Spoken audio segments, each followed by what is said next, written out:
Imagine this. You're sitting in a conference room, watching as someone half your age, with half your experience, effortlessly commands the attention of everyone present. Their voice carries weight. When they speak, others lean in. When they pause, the silence holds power. Meanwhile, your own words seem to dissolve into the air, unheard, unheeded, forgotten the moment they leave your lips. You possess the knowledge, the expertise, the years of hard-won wisdom, yet somehow, inexplicably, you have become invisible. Here's my promise to you. The final principle we'll discuss is the most powerful of all. If you master it, you will never fear another person again.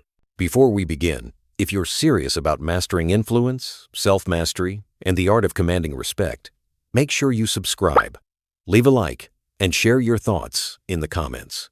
Share this with someone who needs to rise above intimidation, because the revelations in this exploration can completely reshape how you see people and how they see you. Machiavelli was not a philosopher of empty ideals. He observed human nature without illusions, and in doing so revealed truths that still cut through centuries of political correctness. He understood something we often forget. People are not just guided by reason, but by fear, desire, and self-interest. His rules are not about cruelty, they're about clarity. They are about understanding the game of life as it is, not as we wish it to be. And in that clarity lies power. Ask yourself, in your life right now, who holds power over you? Not because they deserve it, but because you allow it. The answers lie buried in the dark wisdom of a Renaissance master who understood that the world is not as it appears to be, but as it actually functions beneath the surface of polite pretense. Now imagine this same scenario playing out across every domain of your existence. In your family, where your counsel is dismissed with a casual wave. In your social circles, where your presence barely registers a ripple. In your professional life, where younger, less qualified individuals are promoted past you, not because of what they know, but because of something they possess that you seem to lack entirely. You watch, bewildered, as they navigate the world with a mysterious confidence that opens doors you didn't even know were closed to you. Here lies the great paradox that haunts our modern existence. In an age that celebrates equality, merit, and fairness, why do some people command instant respect, while others, equally intelligent, equally capable, equally deserving, remain perpetually overlooked? Why do some individuals walk into any room and immediately become the gravitational center around which all conversations orbit, while others fade into the background noise of irrelevance?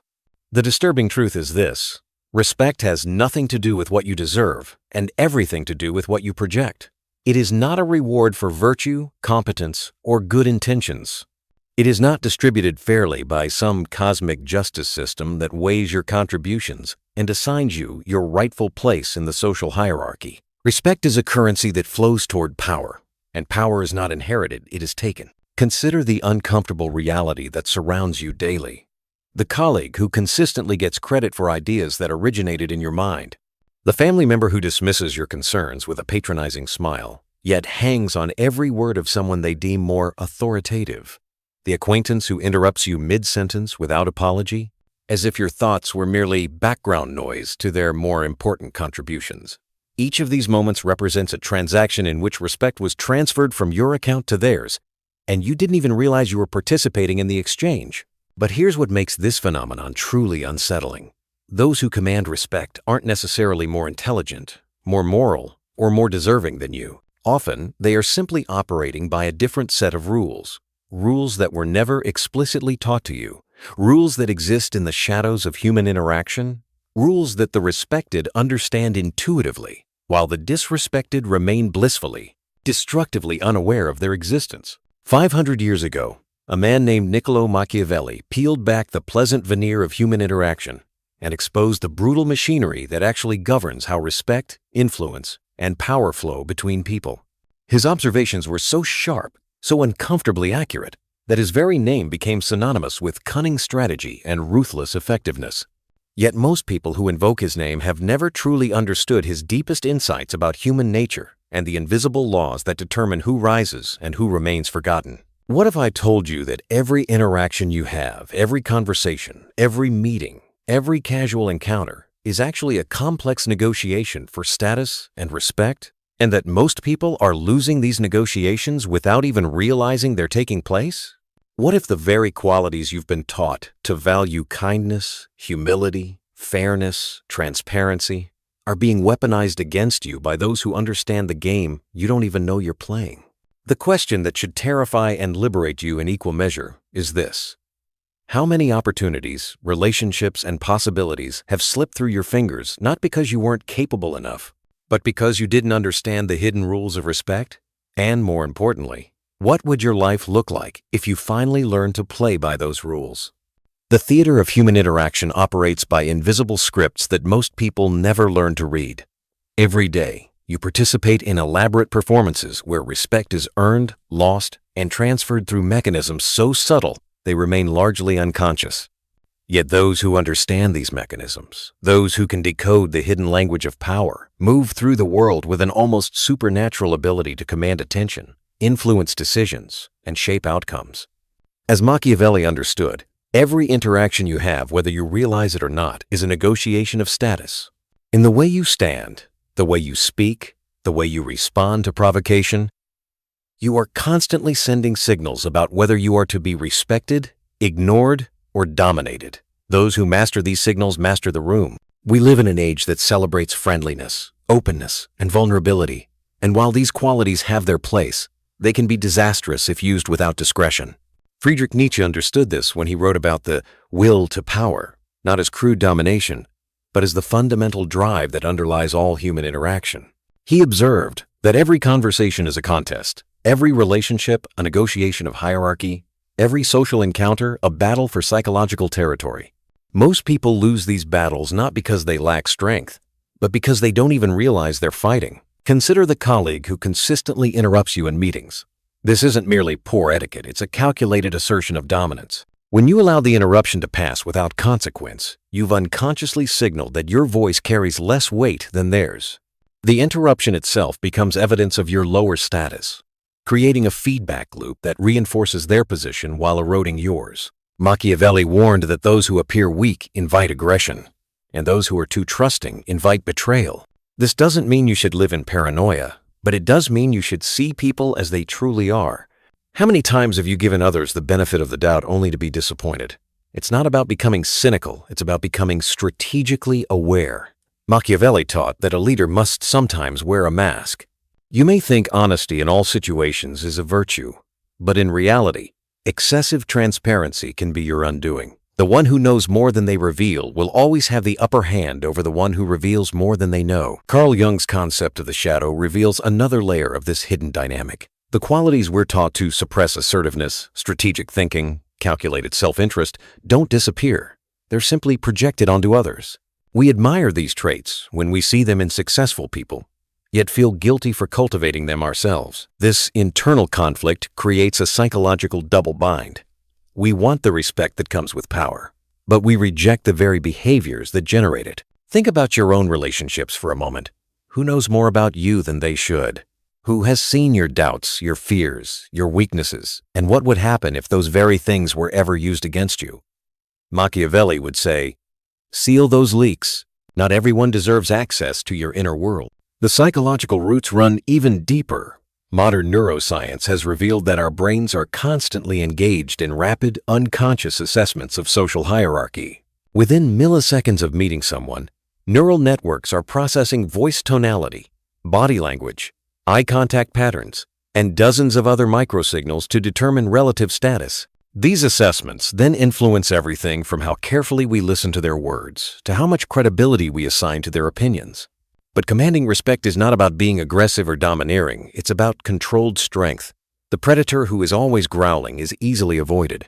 The one who is calm, silent, and precise is the one who keeps everyone on edge. Silence, when used correctly, can be more powerful than any argument. A pause before answering. A calm, measured voice when others are heated. These are the tools of those who fear no one. Viktor Frankl's observations about human behavior under extreme conditions revealed something profound. People don't primarily seek pleasure or even survival, they seek meaning and significance. But here's the darker truth Machiavelli understood. In the absence of genuine significance, People will settle for the illusion of importance that comes with social status and recognition. This creates a marketplace where respect becomes a commodity to be won, lost, and strategically allocated. The psychological roots run even deeper.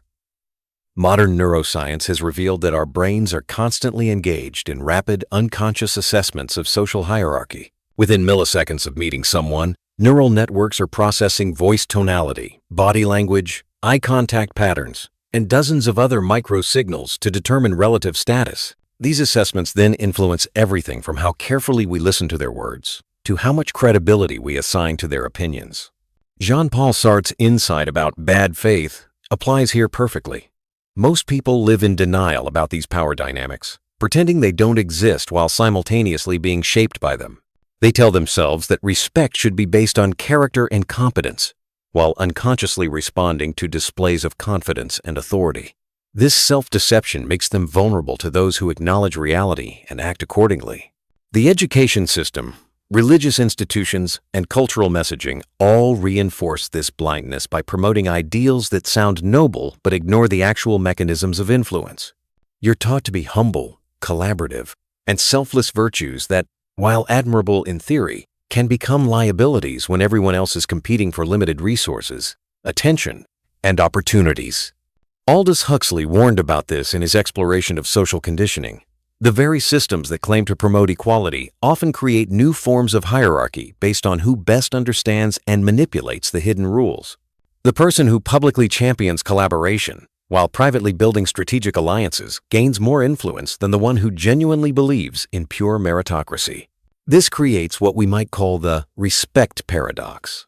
The more desperately you seek respect through traditional means, working harder, being nicer, demonstrating your value, the less likely you are to receive it. Meanwhile, those who understand that respect flows towards strength, mystery, and strategic positioning find it coming to them naturally, almost effortlessly. The tragedy is that most people spend their entire lives wondering why their good intentions, hard work, and genuine competence don't translate into the recognition and influence they crave. They never realize they've been trying to win a chess match by playing checkers, following rules that exist only in their imagination, while their opponents operate by the actual laws of human psychology and social dynamics. But recognizing this hidden architecture of power is just the beginning.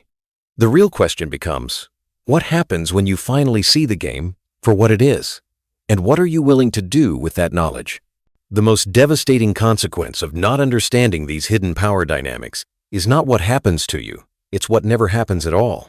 You become a ghost in your own life, watching opportunities flow around you like water around a stone, never quite understanding why doors remain closed, why conversations shift when you speak, why your presence fails to register in rooms where decisions are made. Think about the last promotion that went to someone else. You convinced yourself it was about politics, nepotism, or luck. But what if the truth was more unsettling?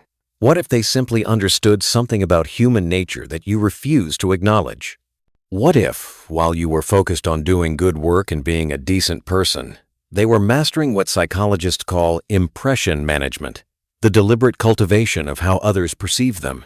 The uncomfortable reality is that competence alone rarely determines who rises and who remains invisible. The most successful individuals understand that perception often matters more than reality, that influence flows not toward the most deserving, but toward those who best understand the psychological currents that govern human behavior. The psychology of social proof creates a particularly vicious trap. When others see you being overlooked, interrupted, or dismissed, they unconsciously begin to treat you the same way.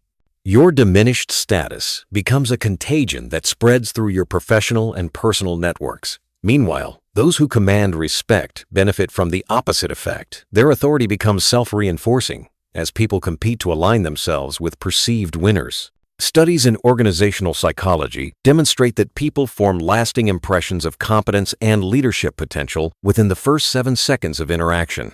These snap judgments, based largely on nonverbal cues and vocal patterns, then influence every subsequent interaction. If you're perceived as lacking authority in those crucial first moments, you're fighting an uphill battle that most people never recognize, let alone overcome.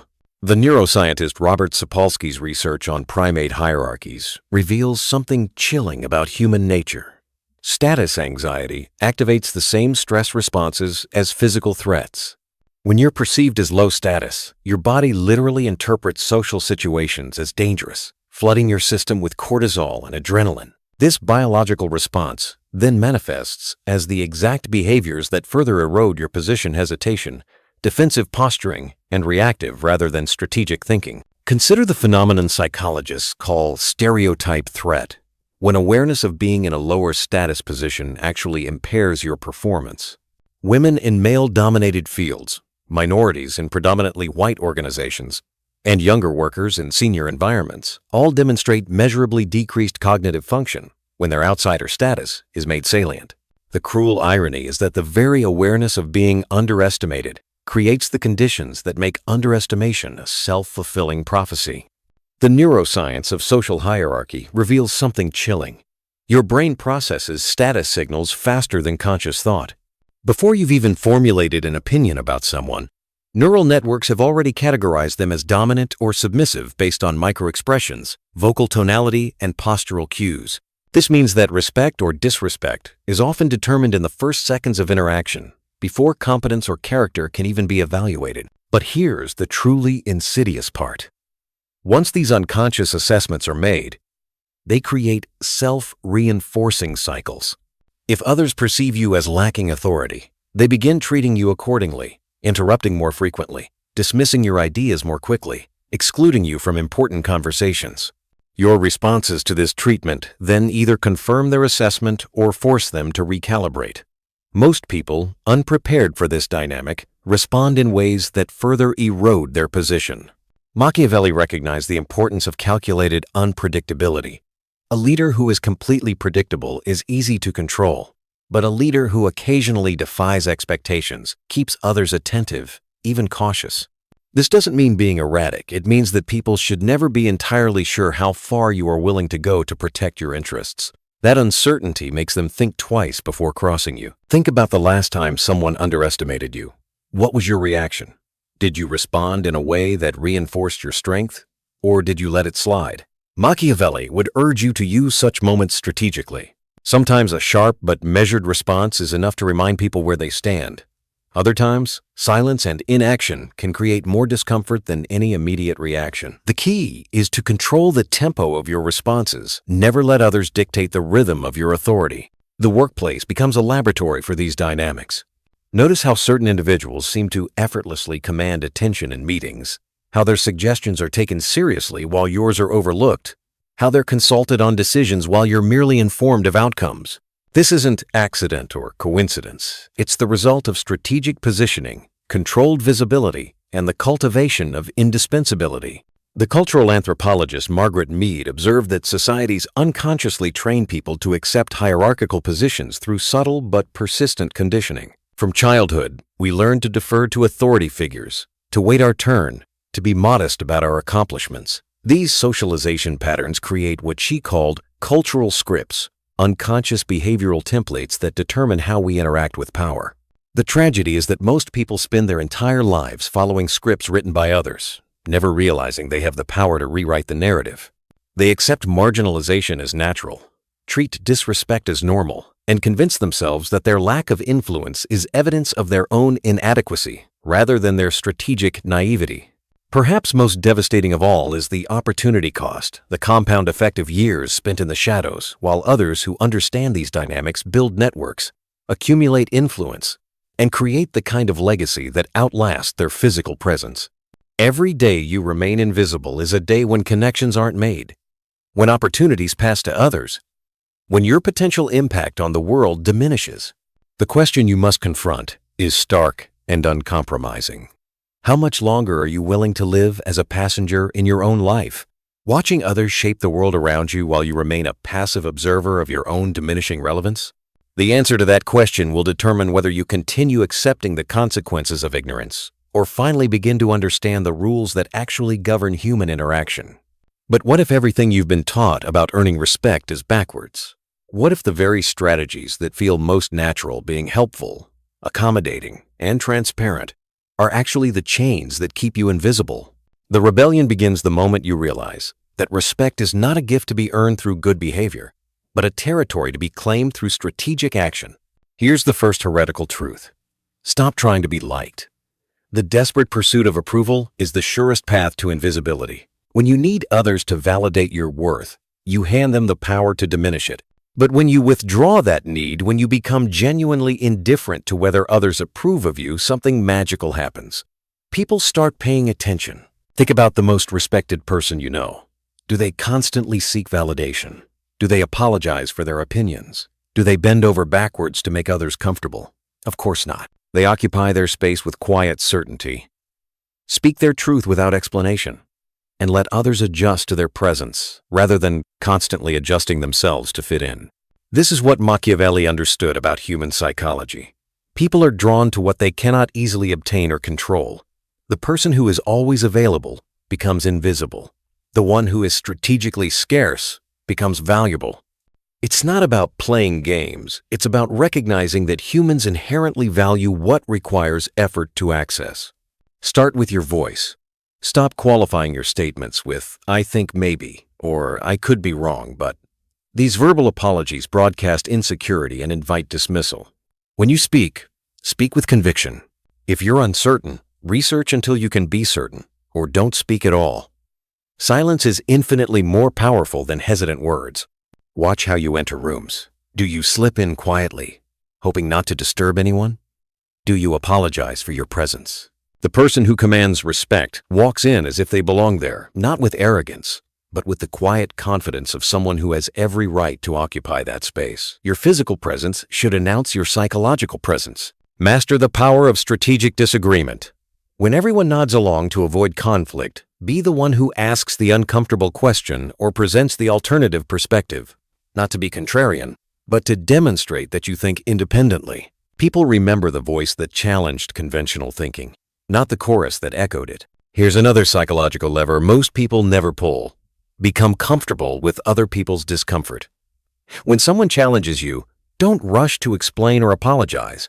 Let the tension exist. Count to 3 before responding. In that silence, something shifts. The power dynamic rebalances in your favor because you've demonstrated that you're not afraid of conflict or disapproval. Stop over-explaining your decisions. When you justify every choice, you signal that your judgment is questionable. The person who commands respect makes decisions and moves forward. If others need clarification, they'll ask. Until then, let your actions speak louder than your explanations. Develop what psychologists call selective vulnerability. Share your struggles and uncertainties strategically, not constantly. When everyone sees your every doubt and fear, you become predictable and therefore controllable. But when you reveal depth selectively, you create intrigue and respect. People trust those who are strong enough to be occasionally vulnerable, not those who are vulnerable all the time. Here's a counterintuitive truth about helping others. The more freely you give your time and energy, the less valuable it becomes. Start saying no to requests that don't align with your priorities. Not harshly, but firmly. "I won't be able to help with that," is a complete sentence. Watch how quickly people start respecting your time when they realize it's not infinitely available. Learn to use strategic silence as a weapon. When someone makes an unreasonable demand, don't immediately respond with excuses or explanations. Just look at them. Let the silence stretch until they feel compelled to fill it. Often, they'll reveal their true position or back down from their unreasonable stance without you saying a word. The most radical shift is internal. Stop seeking permission to take up space. You don't need anyone's approval to have opinions, to disagree, to set boundaries, or to pursue your goals. The moment you internalize this truth, your energy changes. You stop broadcasting the subtle signals of insecurity that invite dismissal. Practice what Machiavelli called controlled strength. This isn't about being aggressive or domineering. It's about being unshakable. When others are emotional, you remain calm. When they're chaotic, you bring order. When they're reactive, you're responsive. This consistency makes you the gravitational center that others orbit around. But here's the most important rebellion of all. Stop living by other people's rules. Most humans are unconsciously following scripts written by their parents, teachers, and society, scripts that often lead to mediocrity and invisibility. The person who commands respect writes their own script, based on their own values and goals, not on what others expect or demand. This doesn't mean becoming selfish or cruel. It means becoming strategically self-interested while maintaining your integrity. It means being kind by choice, not by compulsion. It means helping others from a position of strength, not from a desperate need to be needed. The transformation won't happen overnight, but it will happen. As you implement these changes, you'll notice something remarkable. People start treating you differently. They listen more carefully when you speak. They think twice before making unreasonable requests. They seek your opinion and defer to your judgment. This is the power of psychological positioning, understanding that respect flows not toward the most deserving, but toward those who understand and leverage the invisible laws of human interaction. You're not manipulating people. You're simply revealing the strength that was always there, hidden beneath layers of conditioning that taught you to make yourself small. The rebellion is complete when you realize that you were never powerless. You were just playing by the wrong rules. Here is the final truth that Machiavelli understood but few dared to embrace. The person who fears no one is not the strongest person in the room. They are the most necessary. Power built on fear alone crumbles when circumstances change. Power built on indispensability becomes the foundation upon which everything else rests. Think about the people in your life who hold genuine influence. They're not the loudest voices or the most aggressive personalities. They're the ones whose absence would create a vacuum. They're the problem solvers, the decision makers, the ones who hold knowledge, connections, or insights that others desperately need. They've woven themselves so deeply into the fabric of their environment that removing them would cause everything to unravel. This is the ultimate Machiavellian principle. Never depend entirely on the goodwill of others. Make yourself so necessary that they cannot move against you without harming themselves. This creates a form of respect that doesn't rely on intimidation, manipulation, or constant performance. It relies on value, genuine, irreplaceable value that people cannot afford to lose. But here's what most people misunderstand about necessity. It's not about being irreplaceable in your current role. It's about becoming irreplaceable as a person. The colleague who gets promoted isn't just good at their job. They understand the office politics, maintain relationships across departments, and possess institutional knowledge that would be costly to replace. The friend everyone turns to for advice isn't just wise. They're the hub that connects different social circles and the glue that holds groups together. To reach this level, you must identify the needs, weaknesses, and ambitions of those around you and position yourself as the person who fulfills them, not out of charity, but as a deliberate act of strategy. In business, this might mean being the one who holds knowledge no one else has. In relationships, it could mean being the person whose counsel is irreplaceable. In leadership, it means ensuring that your vision and the group's success become so intertwined that they cannot separate the two without losing both. This transformation requires patience. You cannot make yourself indispensable overnight. It's a slow weaving of influence, trust, and authority. It's about playing the long game, ensuring that with every interaction, every decision, every contribution, you are quietly reinforcing the idea that you are not just an option, you are the foundation. Watch how this plays out in your daily life. The restaurant that becomes your regular spot isn't just serving food. They remember your order, know your preferences, create an experience tailored to you. The advisor who becomes indispensable doesn't just give generic wisdom. They understand your specific situation, goals, and challenges in ways that others cannot replicate. The leader who builds lasting influence doesn't just make decisions. They create systems and cultures that reflect their values and vision. But indispensability is not the same as dependence.